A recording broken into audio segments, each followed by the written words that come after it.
everybody. Hi, guys. Well, from still smoky Salt Lake City, Utah, It's Thank God I'm Atheist. the podcast. I'm Frank Feldman. And I'm Dan Beecher. And coming up on the show today, Dan, oh my God, it's Mormon Schism Part 2. Unplanned. Yeah, well, we didn't... The Mormon Church is like, they were alienated one group, and now they've gone and alienated another group. Let me tell you something. We're going to talk about it. Shots fired. Literal musket shots have been Referenced and fired. And lots of people are very upset right now. It's unbelievable. It's the world of Mormonism is exploding. Yeah. The schiz continues. Just don't. Here's the look. If you're starting a religion out there, just one of the lessons is everyone at the top can't be octogenarians. Yeah, you just can't. Yeah, it doesn't work. It doesn't work. Also, we've been discussing how to spell schiz. Yeah, we don't know. We like the term schiz as a cute little truncation of schism. Yeah, but SCHIZ. I think we should just go straight for it. SKIZ. Schiz. I don't know. Hashtag schiz. Yeah, it's hard. Let us know. Hashtag us. Matter of fact, tweet at us with your preferred hashtag about what truncation of schism you like. Yeah. Well, the act of schisming. Schism, Mormonism. Oh, it's good times. All right, Dan. Yeah. I debated whether to tell this story. This comes to us from Zambia. Okay.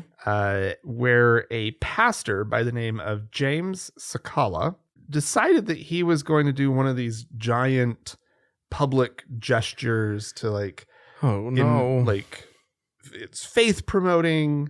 It's it shows him off and his great powers, right? But somehow he got painted into a corner on one of these that wasn't necessarily a good idea. Look, anytime you hear about anyone in Africa, any pastor in Africa who decides to do a stunt, yeah, horrible things are about to happen. Well, this one, he promised resurrection. Yeah, of course he did. Of himself. What? Now, after 3 days. I'm going to predict one problem with this, which is that in order to be resurrected, you kind of got to die. Yeah. And so he had his congregants bury him alive. Oh, God. With the understanding that he would be back. Okay. And when he didn't just appear to them, they decided that maybe they should dig up the grave that they had buried him in. Oh, God. And I saw this story from a few different sources, and I chose the source that I have in my hands right now. Yeah. Because it was a local source. Oh, God. And they're reporting this one sentence. Actually, it's two sentences. Just encapsulated the whole situation so well. After 3 days, his church members went digging his grave just to find him dead.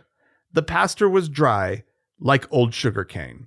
And what a wonderful, wonderful image and imagery that would never come to my mind. No. Dry like old sugarcane. Oh, and yeah. You don't want a dry pastor is what, because that's you buried him wrong. Yeah, is what you did. Well, they left out the tube. They left out the breathing tube. Yeah, it does seem like what likely happened was a malfunction of whatever trick was supposed to save him. Yeah, there was very clearly supposed to be a trick. Yeah, and instead he died a horrible, terrifying, painful death. Yeah. As more and more dirt just piled up on top of him. And as he clawed for his life. Yeah, he probably tried to get he probably had his hands over his mouth. Was he not in a box? I don't know. I didn't see that part of it. Yeah. Okay, nothing is okay about that. Anyway, don't be a pastor in Zambia. It is in almost anywhere in Africa. It's bad for your health. Just don't do a stunt. Just don't do a stunt. You can go be a pastor in Zambia. Just not don't that do a kind of stunt. You can pull all kinds of stunts. You can you can do miracle healings. You can do put people's wallet in your shoe and then it'll somehow like get better or whatever. They'll get money. Yeah. But you can't tempt fate. Don't go running towards lions. Yeah. Don't go, none of those things. Don't make promises you can't keep. And this, what happened? Somehow he went down some road during a sermon, right? Right. He's preaching and he somehow got down the road of like resurrection, that he could be resurrected. And then it just started to like spiral out of control. He just couldn't figure out how to get out of it. No. Except for climbing into the grave and letting himself be buried. I gotta figure that some of these dudes must believe their own hype. You think they're like lunatics? A few of them genuinely they've said it so much to all of these people that they just buy into it. I think a lot of people are like this, especially like megalomaniacal. I can't say a word, but megalomaniacs. They are prone to believing their own bullshit after a minute. And you look at Donald Trump. Yeah. When he is lying through his teeth, I think the fact that he's saying it makes him believe that it's true. Because why? Yeah, of course. Because he's saying everything good. And, I just think a lot of these guys genuinely believe their own shit. Now, most people, when they spout bullshit about how I can walk on water, they know they can't. Like, do not attempt a demonstration of this. You are going to fail. Well, I'd love to see that stunt. That's a much safer stunt. Unless it's like crocodile-filled water. Or something. But anyway, I'm going to take us to down under to Sydney, Australia. Okay. Where apparently they actually care about making sure that some, at least, COVID restrictions are followed, even by churches. What? There was they are in a lockdown down there. The Delta variant. They are more often in a lockdown in Australia, it seems, than not in a lockdown. It's lockdown under is what it is. Oh, yeah. That's a copyrighted trademark of the Thank God I'm Atheist podcast. Lockdown under. Anyway, so despite the lockdown, Christ Embassy Sydney Church decided to have a meeting. That's a dumb name. Yeah, it is a dumb name. They had a whole big thing. The music was there. There was singing. There was dancing. I saw a video of it. There was hooting and a hollering. Oh, great! Having a good time.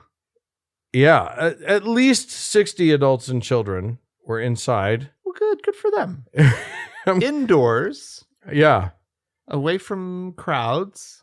They were a crowd. They were like, what do you call it? They were locked down together. They had a pod. They were their own bubble. Yeah. Well, that's not how the police saw it.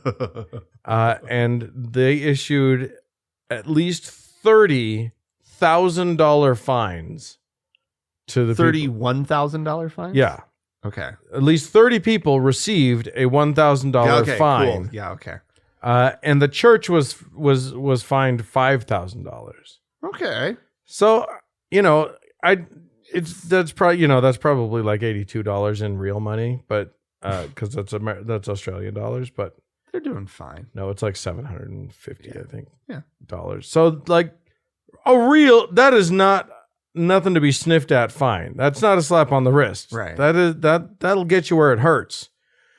Yeah, I mean, so I'm glad. I'm very happy. It's also not like overly punitive either.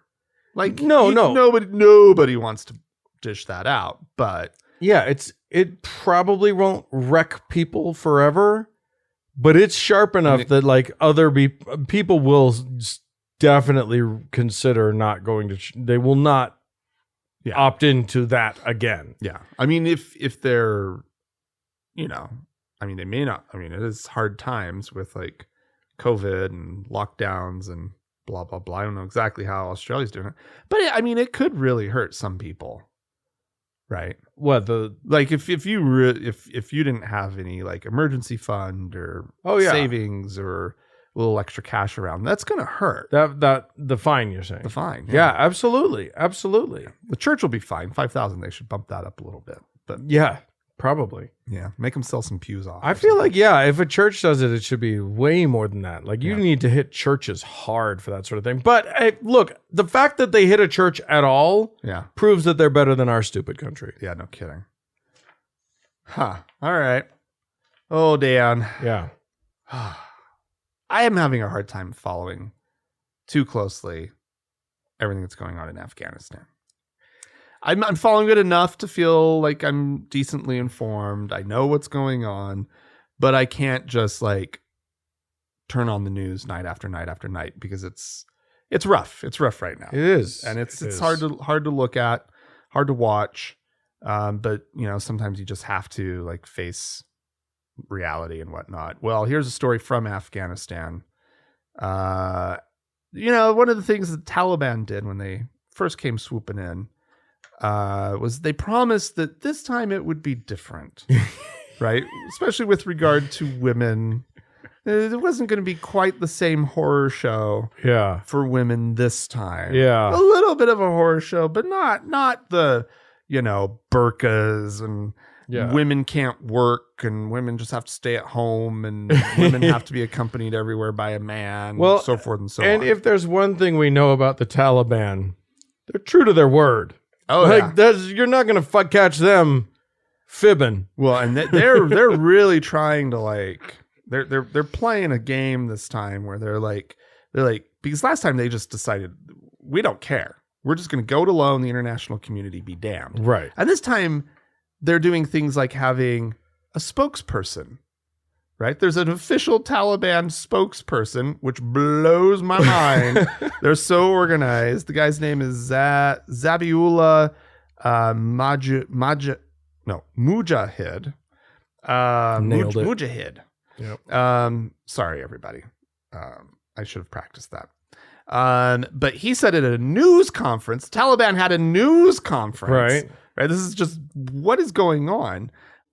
I guess I'm actually ahead of myself. The Taliban has officially told working women to now stay home. Okay, great. Perfect. But they're saying that the reason that the women need to stay home is because it's not safe for them in the presence of their soldiers. We can't control these guys. We don't know what they're going to do. Because they are, quote, not trained to respect them.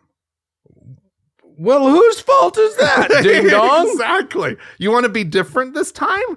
Get some trainings going. You want to be like the nice organization with a spokesperson? You gotta like have group training sessions about respecting women. Can I just call everyone's mind to the possibility of a Taliban corporate video that you have to sit down for that's just like, we don't like sexism in the workplace. All right. What do you do when you're raiding a village and you come across a woman? Well, Muhammad does the wrong thing. Yeah. Well, so their spokesperson, Mujahid, I won't say his first name, said that the guidance to stay home is temporary, right? Right, just saying. Until the soldiers all know not to rape everybody. And he said, and they need time to find ways to ensure that women are not, quote, treated in a disrespectful way or, quote, God forbid, hurt. He admitted the measure was necessary because the Taliban soldiers, quote, keep changing and are not trained. We are happy for them, meaning the women of Afghanistan, to enter the buildings, but we want to make sure they do not face any worries. Therefore, we have asked them to take time off from work until the situation gets back to a normal order and women-related procedures are in place. Then they can return to their jobs once it's announced. Look, we've unleashed an unholy demon upon the land, and frankly, it's not housebroken yet. Yeah. So probably better just to stay inside. We'll get it all handled. This is a temporary measure, probably take 40, 50 years tops. Then you can come back out to the workplace. You'll be fine. Oh, I just read this and I was like, the idea that it is somehow the women's problem, right? And I mean, we talk about this in this, we'll talk about similar sort of things that it's, like it's the woman's problem, or like it's this, this group's problem, right? The majority or men or whoever just need to, like, they're the ones, right, who need to get good on this issue. This is a little more extreme of an example, yeah. But good God, this is not the women of Afghanistan's problem, right? But like, it's the rapey, horrible soldiers, yeah, who hate women, and not for nothing. Like, I love this whole thing that it's like they have to, that these guys are not trained well enough, because clearly Islam and extreme Islam didn't do a good job in and of itself to teach these men to just not rape women willy-nilly. The problem is they've been trained in the opposite direction. Like, the Taliban has trained their people for forever in rape culture. You're supposed to have rape culture, according to the Taliban. You can't do that. You can't, like, that can't be your ethos. And then you turn around and you're like, everybody be cool now. We're not doing that anymore. Right. It's not going to work. No, but I love to, I guess my point is I love to hear Muslims talk about the Islam is so peaceful. Right. Great. Yeah. Right. Show me more examples of that, please. But the other part is they always talk about women and how respected they are. Right. And like, and it's like, clearly that is not a central message of Islam. No, absolutely not. You are shoehorning that in. Right. And I don't even actually buy it from you, right, as you're saying it, as you're forcing women to it, at a bare minimum wear a hijab. Maybe at your progressive mosque in Portland, it's different. Right. But that's not the heart of Islam. No. So okay. Well, speaking of progressive, I'm going to take us to Cambridge, Massachusetts.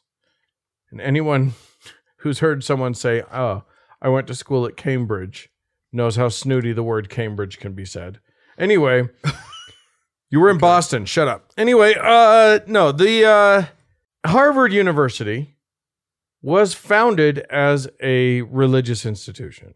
It was founded, named after a pastor, John Harvard, and basically founded as a way of making sure that their pastors, back in the 1630s when it was founded, had an institution to keep them literate. You have to be able to read the Bible. They want literate pastors. Right. We should get back to that. I feel like Greg Locke should look into that. But that learn to read, dude. Yeah, a little bit of literacy would go a long way. Of course, Harvard University is no longer just a clergy training center. Oh, really? That's really what they're best known for. There's that, and then there's Ted Cruz getting a law degree. So. Great. Thanks, Harvard. That's your fault. That's on you, Harvard. Anyway, so here's the thing. Chaplainry is a big deal on Harvard's campus. They have chaplains from Christian sects and Jewish, Hindu, Buddhist. They even have... you name it, really. They have Baha'i. That's as far as I know. I believe I read that. Anyway, lots of different chaplains, but they just got a new head, a president of the chaplain organization, whatever it's called. And that is one Greg Epstein, who we have talked about before. Yeah. He's the author of Good Without God, which is a book. He's an atheist. Yeah. And he is now the head chaplain at one of the top schools in the world. Oh my God. I think that's fascinating. Hell-bent on destroying the chaplaincy. Just from the inside. Just rotting it from its core. As I'm sure some people. Oh yeah. I was reading all about this in the New York Times, and I did meander into the comments section, which I do it so you don't have to. I don't recommend you guys wandering in there, but boy, I didn't even know the New York Times and I go on the New York Times all the time. Where is it? you just gotta know where to look. Is it like at the end of the article? I rarely finish articles. Yeah, you can find it at the end, or you can find it. There's a little thing at the top on the right hand corner. I do the thing where you read like the first 5 paragraphs and go, "Yeah, I got it. Yeah, got it. That's all you need." I got the story. I actually, moving on. you got to skip the first 3 paragraphs, which are all just sort of background fluff. Right. I don't need any of that. Read 2, and you're done. Skip 3, read 2. You got it. Yeah. What more do you need? Then they're going to go back to fluff again. Yeah, no, it's true. Then they're going to start interviewing people about the impact or something. I don't need to know that. Shut up. I don't. Why would I care? So apparently there's comments at the bottom. I had about no the idea. lived experience. Anyway, yeah. So, but yes, there are some people who are very upset about it, and other people who are very happy about it. A lot of people saying things like, well, then he's not a chaplain by definition. Which, okay. If you want to define chaplain that way, guess what? Definitions are just they're not rules. They're just ways that they just describe how a word's being used. So just change your definition then, and then he is a chaplain. Yeah. But he's out there doing good work, and I think we need more atheist chaplaincy. I think just in the universe, we need more atheists helping sort of shepherding people through some of the deep questions of life. Yeah. I'm a huge supporter of this idea. I I want there to be more of this. I want there to be more organizations guiding people, helping people that want some help. I love it. I love the whole thing. Well, there you go. Yeah. Well, Dan. Yeah. There was a headline that was like bouncing all around this week. I kept seeing it different places, saying that most Americans now accept evolution. Yes, I saw that. Yeah. And I kind of was like, I didn't feel like I needed to read the article because there it was. Right. Well, yes, like, most Americans, which, by the way, that means we've hit over 50%. That is devastating to me. Yeah, when you actually like think about it. That is, yes. I am heartbroken about that figure. But it needs to be so much higher. It means evolution is on the climb in this country as a concept. As a concept, sure. And so I stumbled upon this article while prepping for the show, and it's on the Christian Post. Oh dear. I just love reading these kind of articles from their perspective. From beyond the wall. Mm-hmm. Yeah. And while this wasn't, they did a reasonably good job actually reporting this. Sure. It wasn't too slanted, and I don't actually want to read it for the slant. But they pulled some nice things to be concerned about, I suppose. Yeah. And some of the things that they were talking about that makes sense as to like why this is the case, like why is this happening now, right? Apparently, between the years 1988 and 2018, so that's what, a 30-year time period, almost twice as many Americans hold college degrees over the 1988 number. And as one of the people they talked to for this article points out, it's hard to earn a college degree without acquiring at least a little respect for the success of science. Yeah. Right. Which I think is a great way of saying it. And let's see, but religious fundamentalism, which I always see as a pejorative term, apparently they like this term, was identified in the study as the strongest factor leading Americans to reject evolution. Yeah. Even though the population of Americans who identify as fundamentalists declined in the last decade, it says some 30% of Americans remain committed to their beliefs. Isn't that great? And then according to the study, even those who scored highest on the scale of religious fundamentalism shifted toward acceptance of evolution. So in 1988, only 8% of fundamentalists accepted evolution. It's up to 32%. Okay. As of 2019, which is really interesting. Like that actually really surprises me. Yeah. And so it's not just that, you know, the acceptance is expanding amongst college educated, you know, Americans. Yeah. It's actually also expanding in areas that you would least expect it, which I'm still wrapping my head around that. I'm very happy. They're only, 80 years late to the party. 100 years late to the party. More than that. And then let's see. And then as far as like how the political breakdown goes, 34% of conservative Republicans accept evolution, while 83% of Democrats accept evolution. Where are the rest of the Democrats? That's 17%. Yeah. My guess is they're some sort of church going types. Yeah, probably. Right. But anyway, I think it's great. We're making progress, but there's obviously a lot of work left to do. Well, I think that dovetails really interestingly with my last story. I'm going to ask you a question, Frank. Okay. And we'll see how you personally line up with our country.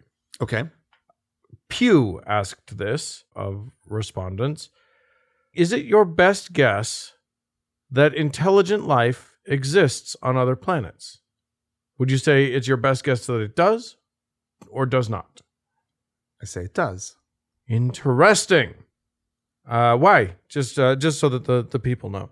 I just, you think of the number of star systems that we can observe. You sort of look at like, especially like with being able to actually detect planets now. But even before then, just the probability of it. If if 1 in 1,000 billions of stars, and then totally the Carl Sagan line of reasoning. Planets galore. Yeah, where it's just small, tiny, infinitesimal fractions of small, tiny fractions of small, tiny fractions. It's still a huge number of possibilities for human life. So the chances that this is the only rock in which it developed seem impossibly small. It seems impossibly small, whether they have opposable thumbs, and make things, but or physical form or whatever. Who knows? Yeah, exactly. Who knows what is out there? You are in agreement with that position with 85% of atheists and agnostics in our country. Really? Okay. By far the highest number of the groups. Yeah. Okay. Most atheists, agnostics, and nuns definitely do think that definitely say that their best guess, because that's the wording, is that that intelligent life does exist on other somewhere else in the universe. Right. I'm not convinced it's on ours, but somewhere. It's an old joke. Anyway, so of other believers, of other groups, it drops down. Now, in interesting ways, I think, only 51% of Protestants think that there is intelligent life out there. 40% of white evangelicals. Really? Okay. I think, my guess is that in part it's because one of the joys of being a sort of more fundamentalist Christian in this world is that we get to be special. We are God's special creation. Well, it gets really complicated if there's other planets with intelligent life on them, right? With civilizations that, probably have their God. What if they're even better than ours? Then what? What if we're not the specialist? What if we're not God's real good boy? Yeah. Then that would be very sad. Yeah. Now, mind you, 2/3 of Catholics are on board with alien life. Mainline Protestants, about half. Okay.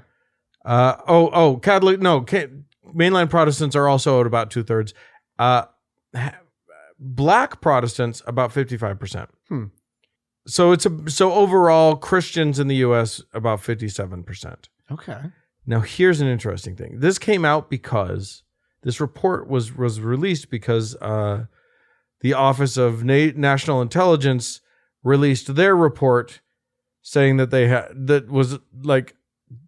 talked about a whole bunch of different, quote, unidentified aerial phenomena. Oh, okay. That's a different issue. And you are correct to point it out. Yeah. Because once you start asking about UFOs, the numbers get all flipped and squirrely. Oh. Which is interesting. Really? So if you ask about UFOs and what they mean, like do the UFOs mean intelligent life from other planets?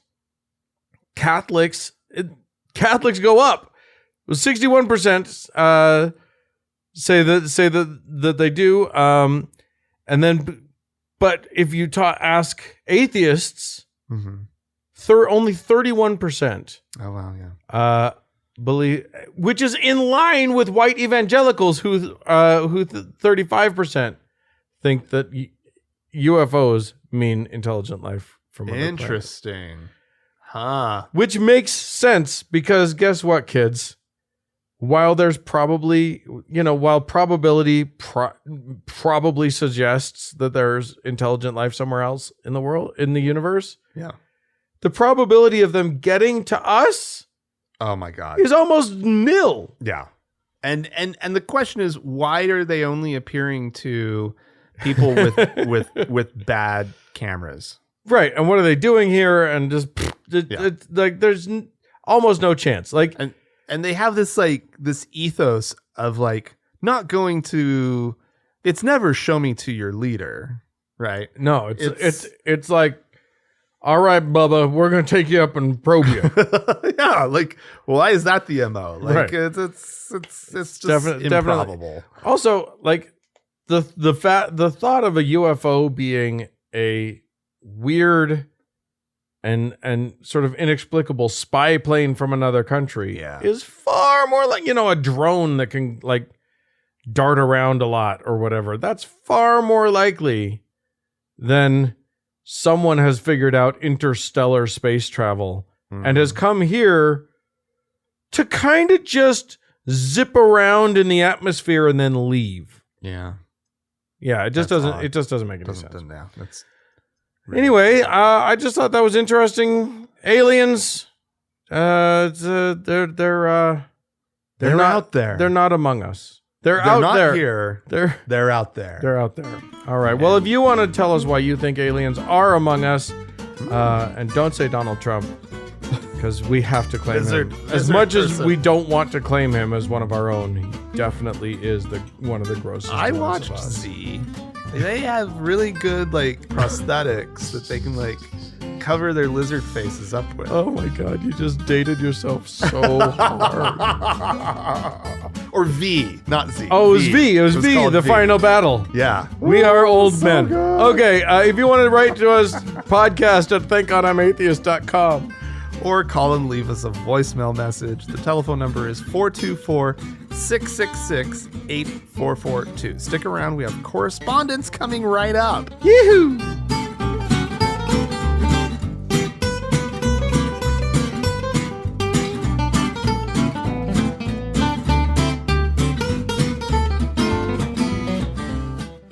Oh, Frank. Dan. Listen, Kenneth Copeland is 4,011 years old. He's a very old man. Yeah, speaking of lizard people. He appeared on Victory Live, I don't know if that's the name of the show or if that's just the bug up in the corner of the video. Okay. What I'm seeing, the video that I see for the clip that we're about to play, I have to paint this picture for you. Okay. It looks like the Lawrence Welk show from the 60s or 70s. Okay. There is a gauzy lavender curtain as the background, sort of waving, just rippled behind the two people on stage. There's an older couple. I don't know if they're a couple.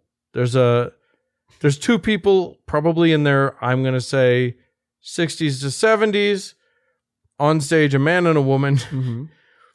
Neither of them are Kenneth Copeland. Okay. But we're going to be hearing from Kenneth Copeland.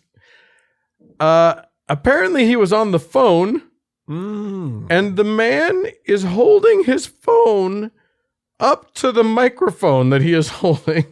Okay. And that's how we're getting the message. So what you're prepping us for is the audio is not great. Audio is not going to be very good.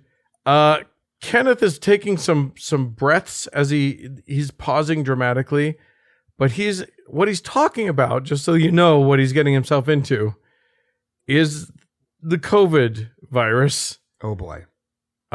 So please feel free to be confused when he starts by talking about a blanket of blood, and we'll just dive in from there. Okay. And this morning as we prayed,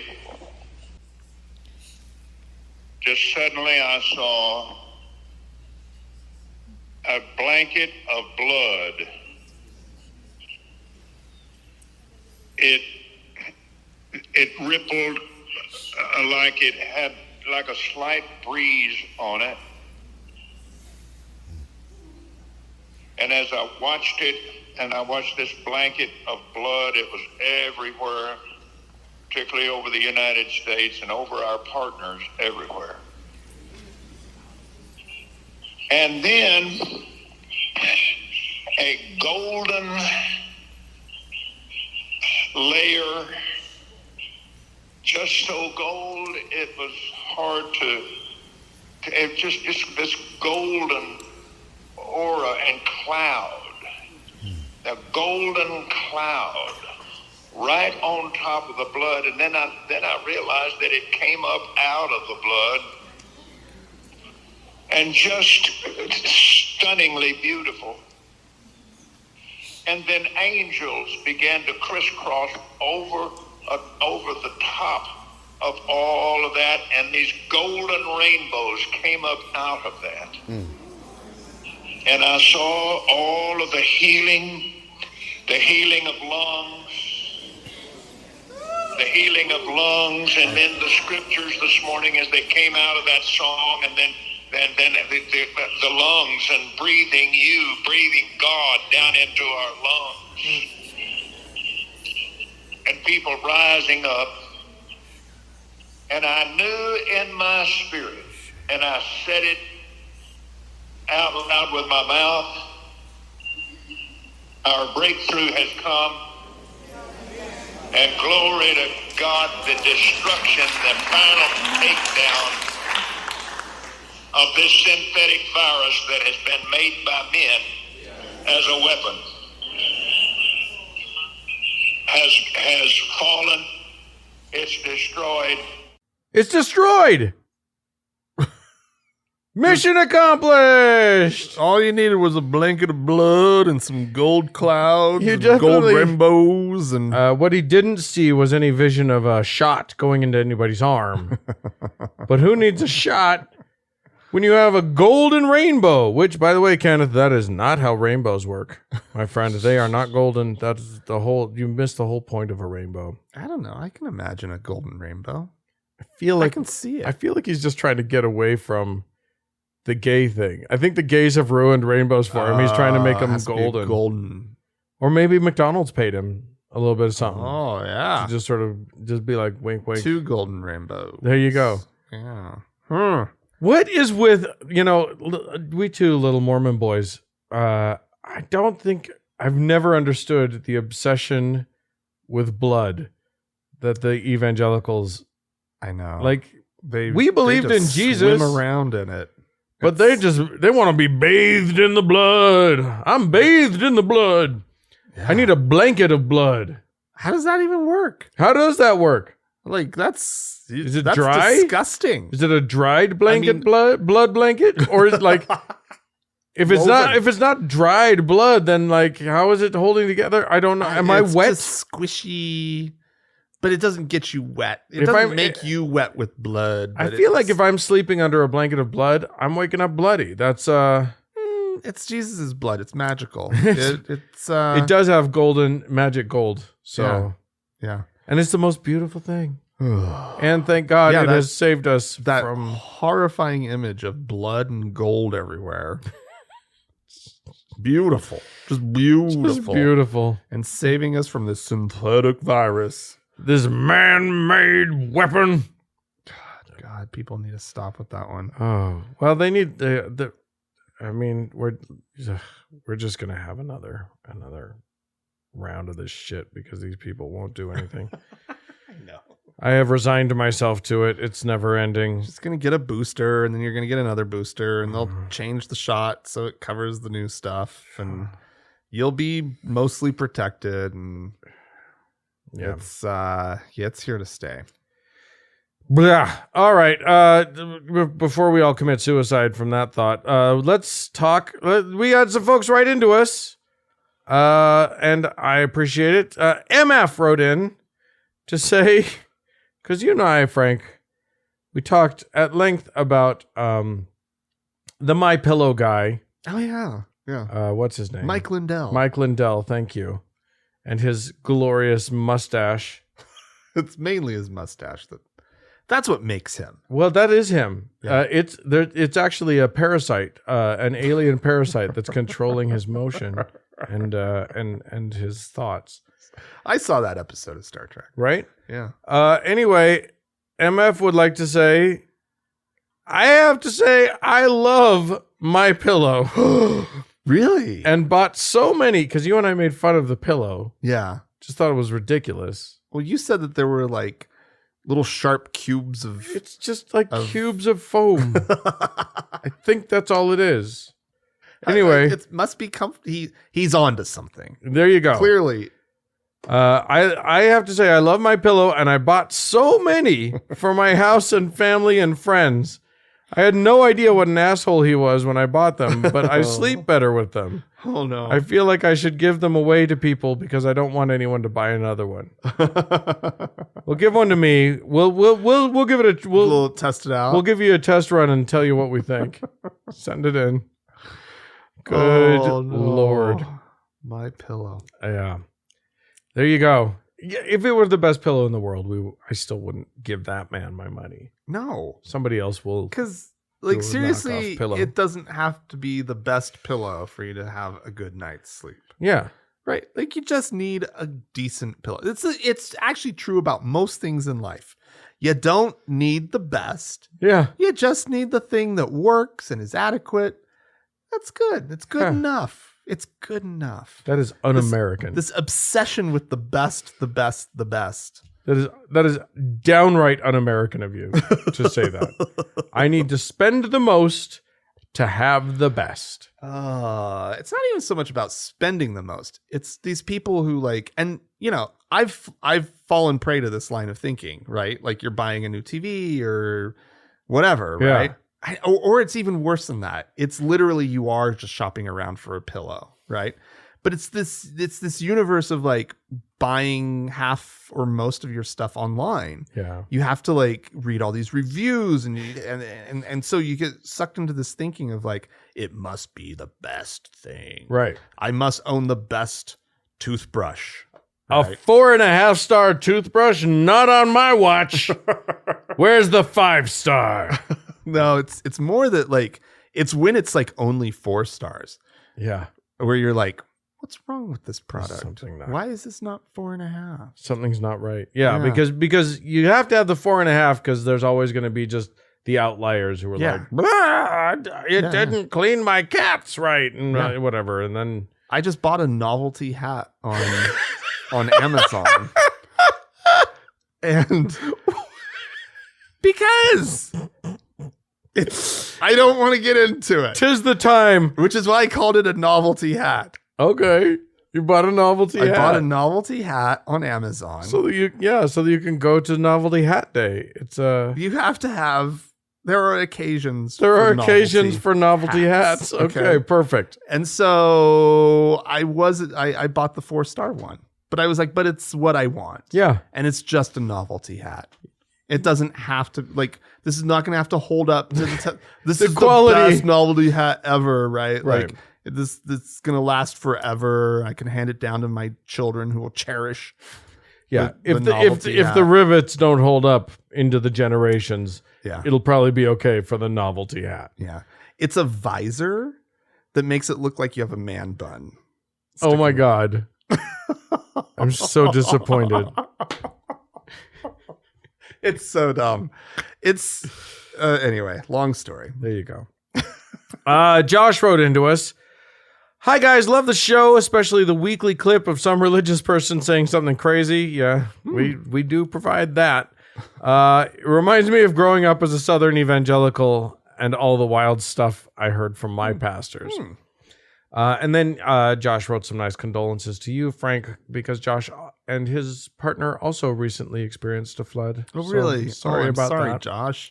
It's awful. Josh says, just in case you're not tracking, there was a really interesting ruling out of the Federal District Court for Utah in the Getty versus the Corporation of the President of the Church of Jesus Christ of Latter-day Saints. That is the official entity, the Corporation of the President. That's as Josh points out, that's so many prepositions. About a month ago, this case came out. In it, Laura Gaddy, a former Mormon, sued the church et al. For teaching falsehoods and violations of RICO laws. Oh, wow. Citing the First Amendment, the judge dismissed most of her claims, but let her RICO claims stand because it dealt with the church's misrepresentation of that tithing would be used to build a mall. So RICO, those laws were designed to go after racketeering. And right? conspiracy, Yeah. something like that. Huh. So there you go. This is not, I don't know how this is, I didn't really look into this, but I don't know how it's connected to the James Huntsman case. That's basically after the same thing. Anyway, Josh says the case has some interesting analysis for what I do, for what he does as a living, but I thought it might be even more interesting to you guys. There you go. It's fascinating stuff. The big thing that I'm hoping for is that one of these cases will force the church to open up their books. Oh, I know. That's where the glorious. That's what we want to It's gonna be see. such an amazing day. The vast, unbelievable holdings that are so embarrassing, Right. and the things that they actually own, Yeah. I bet would be embarrassing. Yeah. You know, like all that stock in Hooters that they never like unloaded. You know, They're unloading it right now. I promise you it's been unloaded now that these court cases are going through. Speaking of Josh, by the way, he's our first person to thank. Great. He gave us a donation over there to the PayPal, one-time donation. And for that, Josh, congratulations. You now have the priesthood. You are a deacon. Peace be upon you. You're amazing. That's wonderful. And we also have a new deacon over on Patreon. Do tell. By the name of Jennifer. Oh. So thank you to you, Jennifer, and to Josh. And if you'd like to join them in support of the show, And I can't think of a good reason why you wouldn't. You can just go over to thankgodimatheist.com and click on the support tab. Yeah. And that it gives you options. You'll be able to just glide right through the process. And by the end, you'll have a little less money. Yeah. And we'll feel a little appreciated by you. It's wonderful. And as always, Dan, we have our top donor to thank, our Lord and Savior, Demonium. Woo! Thanks, guys. Stick around. There is more show coming up.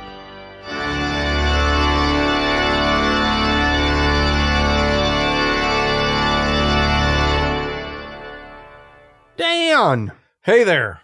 I want to follow up on this that we kind of talked about at the beginning of the show. This idea that like last week we were talking about the Mormon Church alienating conservatives. Yeah. Right. And probably a lot of the older conservatives of Mormondom, with all of their talk about the vaccines and getting vaccinated and wearing masks, because that's just running afoul of like their worldview, and they don't know what to make of the prophet now. There are people calling Russell Nelson a false prophet. It's madness, and it's absolutely crazy. And we were just giddy at the prospects of the schiz continuing to present itself, and it's clear that how one group could break off from the church. And then during this week, Jeffrey Holland, top dog at the LDS Church. Yeah. Is he Quorum of the 12? He's Quorum of the 12. I don't think he's in the first presidency. No. He went to BYU, that's Brigham Young University down in Provo, Utah. It's the Mormon Church owned university. Yeah. That's actually the Quorum of the 12 and the first presidency. Like these guys serve on the board of directors. Yeah. Right. Like this is a tightly controlled and closely held university to the church itself. Like this is a very, very, very important institution. Well, it is their flagship school. Mm-hmm. It is their way of saying to the world, look how educated we are. Mm-hmm. Look, they see it as a grand beacon to the world. And boy, Holland hit that hard. Holland, by the way, used to be the president of the university. Yeah, from like 80 to 89. Right. Yeah. And he, so he's there talking, and he starts off, as Mormons all do with their talks, with an anecdote. You got to start it off with a story that is almost certainly not true, but is presented as absolute truth. Oh, clearly. And who would? And he told a story about driving from his home in St. George up to Salt Lake City, and on the way home seeing the Y for BYU, for Young, Brigham Young, the Y up on the mountain, and saying, "Mama, what does the Y mean?" And just having this. Just feeling like that must be the most amazing university in the world if they've got a letter on a mountain. Seriously, my God, what could be bigger? That definitely didn't happen. What a greater indication of scholarship could there possibly be, right, than the destruction of a side of a mountain? It 100% never happened. Anyway, that's how he opened it. Here's the thing. We were talking about the alienation of the arch conservatives of the Mormon Church. He then brings up a letter that he received. Sorry, he called it a memo that he received. Then he referred to it as a document. He never called it a letter. It was very clearly a letter. He said, imagine the pain that comes with a memo like this one I recently received. He quotes the letter. The writer says, that some people in the extended community are feeling abandoned and betrayed by BYU. It seems that some professors, at least the vocal ones in the media, are supporting ideas that many of us feel are contradictory to gospel principles, making it appear to be about like any other university our sons and daughters could have attended. Several parents have said they no longer want to send their children here or donate to the school. That last one was the dig they knew would hurt the most unkindest cut of all.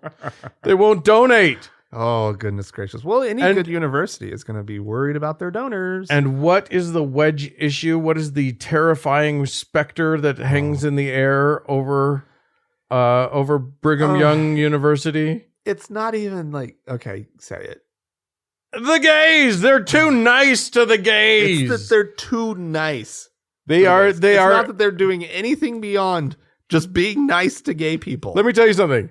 When your complaint, when your giant worry is that BYU is being overly generous with the LGBTQ community,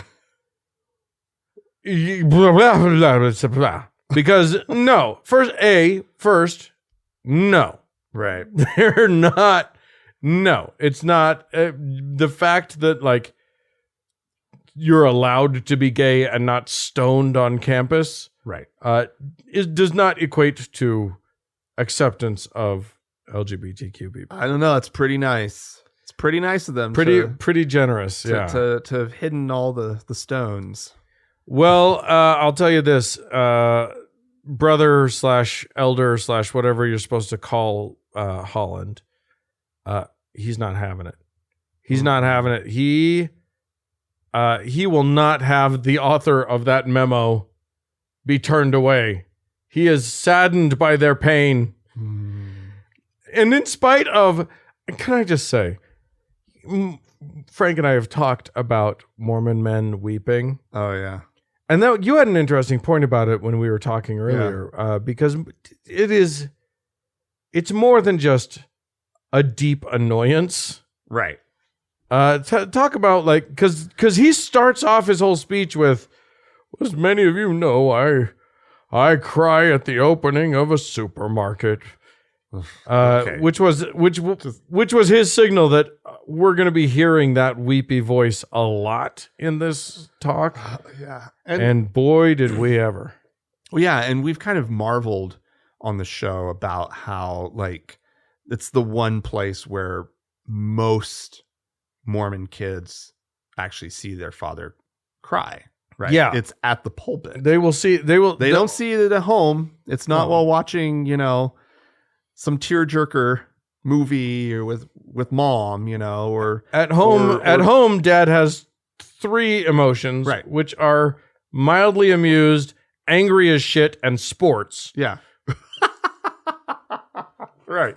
Yeah, the family dog dies. Nothing. Right. Like, but boy, you get up and start talking about the church and your feelings about the church, and they just turn it on. Right. Right. Well, I read this article that was kind of talking about some other things with these sort of, displays, these religious displays of like faith, like snake handling. What did they call them? They called them creds. CRED. Right. And I can't remember exactly what it stood for. But it's these public displays that different churches and different religious traditions have. The one that springs to mind is Pentecostals and snake handling. Right. Where there's something a little dangerous, or maybe there's something a little humiliating or whatever. Right. And I had never thought about the weepiness as being this sort of religious, like mind control thing, right? Where when you engage in the activity, you're actually like furthering your entrenchment into that community. Right? Yeah. And so like, credibility enhancing displays. There you go.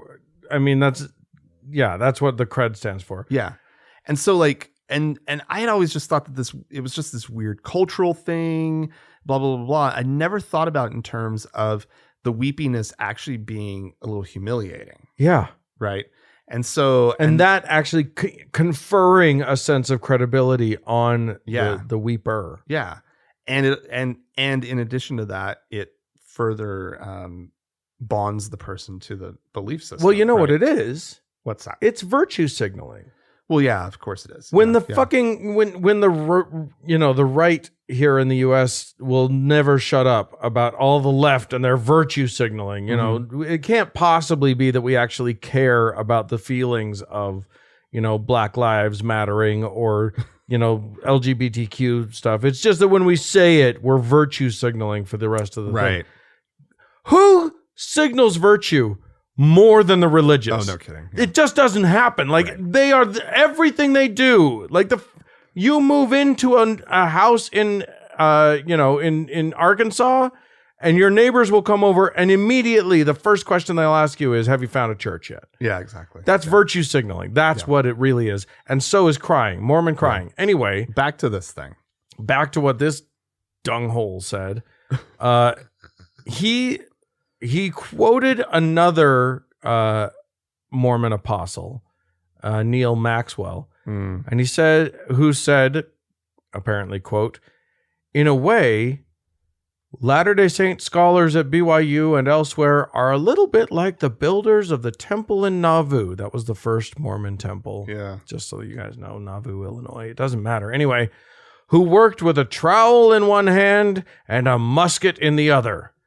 Today, scholars building the Temple of Learning must also pause on occasion to defend the kingdom, I personally think. Why did they have to have muskets why did Mormons have to defend themselves over there in not Illinois? Because persecution, Frank. Yeah, not like that they were being dicks to everybody. Not like they weren't just threatening the way of life of all of the people around them, destabilizing the whole region, Right. being awful. Yeah. So don't be like, oh, everybody's after us all the time. But that's you also brought it on yourselves. Yeah. Ding Anyway, dongs. Another digression. and then he quotes another apostle, Elder Dallin Oaks, who said, "I would like to hear a little more musket fire from this Temple of Learning." Oh boy. Now, as Holland points out, he could have said that in a way that could have applied to a host of topics in various departments, but the one he specifically mentioned was the doctrine of the family and defending marriage as a union between a man and a woman. They want, like, literally the imagery that he chose, the metaphor that he chose was violence against gay people. Yeah. Specifically gunfire. Now, I understand that to be a metaphor. I think most listeners understand that to be a metaphor. We live in a country where plenty of people don't get metaphor, and those people own real guns. And also, it's true. And also, people who are always trying to connect the dots. Yeah. Right. The amount of just that kind of thinking of like, well, what now? Yeah, everybody's saying it's metaphor, but I really think that he's being for real. He can't say it for real. He can't say that he means it honestly. Right. But that's really what he means. Yeah. So we should probably go out there and kill us a LGBTQ. And not for nothing. I mean, it wasn't right after the fact, I don't believe, timing wise, but that lesbian couple was shot and killed down in southern Utah. Oh my gosh, I didn't even hear about that. Yeah. No. Yeah. Some loony bin with a gun. I think it was outside Moab somewhere. Here's the thing.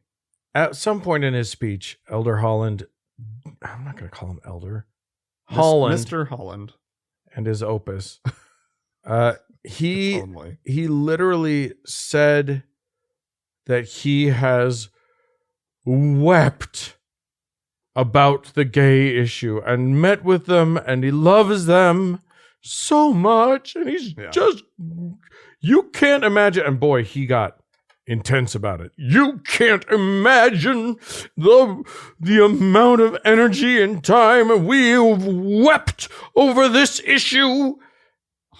And it's like, bitch, you know what? You can't imagine what it feels like to literally be in physical danger because some asshole at a podium doesn't know how tone deaf he is. Yeah. Well, yeah. Yeah. It's really it's shocking that he would choose a violent metaphor. Yeah. It's I don't know what he was thinking. But the really the damaging shit just keeps going. Right? Yeah. I mean, for the people in the room, the people that the speech was intended for. And this was a speech specifically to the faculty and staff of BYU. Yeah, and admin types. Yeah. He starts talking about the funding, right? He talks about money. Yeah. And he talks about minutia, right? He talks about if the maintenance people need a new pickup truck, we approve it. Yeah, that goes through us. And so he's sitting there and it's not like we're going to pull your funding. We're going to fire people. Right? Yeah. We control the purse strings. We control this institution. And he goes and he says in there that he doesn't care if they are the last institution standing up on this issue. Yeah. They will be the last. Yeah. If it comes to that. He lionizes the idea of we have to be different. We have to be brave enough to be the holdouts on this thing. Yeah. He later says, like, he keeps hitting this musket fire thing. Yeah. He didn't just glance off of it. He grabbed it and ran with it. Much later in the speech, he says, musket fire? Yes, we will always need defenders of the faith, but friendly fire is a tragedy. And from time to time, the church, its leaders, and some of our colleagues within the university community have taken such fire on this campus. Mm-hmm. And sometimes it isn't friendly, wounding students and the parents of students who are confused about what so much recent flag waving and parade holding on this issue means. The thing is, so what he's done now is said, A, we're not bending on the gay thing. Right. Don't look to be bending. If you're bending, unbend. Right. And B, you are not allowed to criticize this church. Right. Do not criticize us. You're firing shots in the, like it's his metaphor. It's his words. Yeah. Well, and he's gunning for the people, right? Who are not in line. This is their warning. Yeah. Right? The next step will be action on this. I mean, the next step will be all of these guys dying, but like in the meantime, they're going to do some more damage to that school. Oh yeah, this guy's only in his 80s. Yeah. He's got plenty of time to do some damage. These guys live forever. Oh golly. Yeah, it's the problem, truly the problem of the gerontocracy. Yeah. Right. If you set your organization up in such a way that it's always going to be essentially the oldest person in the organization running the thing, it's always going to be ran with last decade's ideas, or the last century's ideas, 3 generations ago's ideas. Yeah. And so like they're having they think that like, doubling down on their stance on gay marriage and just accepting gay people fully into their fold is a good move. Yeah. They think this is a good move. And so getting to the schism part of it, I actually don't think there's going to be a liberal schism. No, they're just going to leave. They're going to just leave. They're going to do what we did. Yeah. They're going to and they're doing it in droves. Yeah. And I think a lot of people who maybe were still a little on the fence, I think we're kicked off the fence. Yeah. Or shot off the fence. Hi, new listeners. Hi, everybody. Welcome to our show. Well, I think that's what's happening, in churches across the country. I think a lot of the really conservative ones are doubling down, and a lot of the people who attend those churches are finding out that their niece or their nephew, whom they love, is actually gay. Yeah. And their hearts are being broken. Yep. And sometimes their bodies are being broken, but like they're going to leave. Yeah. So good. I'm sad about how dramatically this will impact. Yeah. Some people's psyches, some people's safety. Yeah. But get out while you can. All right.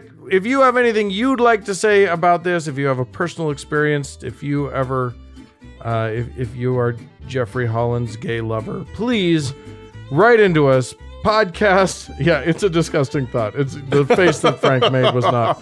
It's not an okay thing. Anyway, podcast at thankgodimatheist.com. Or call and leave us a voicemail message. The telephone number is 424-666-8442. Yeah, go to the Facebook page, facebook.com/TGIAtheist, and click the like button. And if you're looking for an online community to join, we've got 2 of them, and they're awesome. We call them the Members Only Lounge. You can go to our website, which is thankgodimatheist.com. It took you a second to figure that out. / members only. Yeah. You can go to Facebook, go to Discord. It'll take you there. Whatever you like. Yep. Hey, thanks so much to the Red Rock Hot Club for the use of their fine music. And thanks to Gordon Johnston for the use of his music. And thanks to all of you, dear friends, for tuning in. We sure do appreciate you. Thanks, guys. Bye-bye.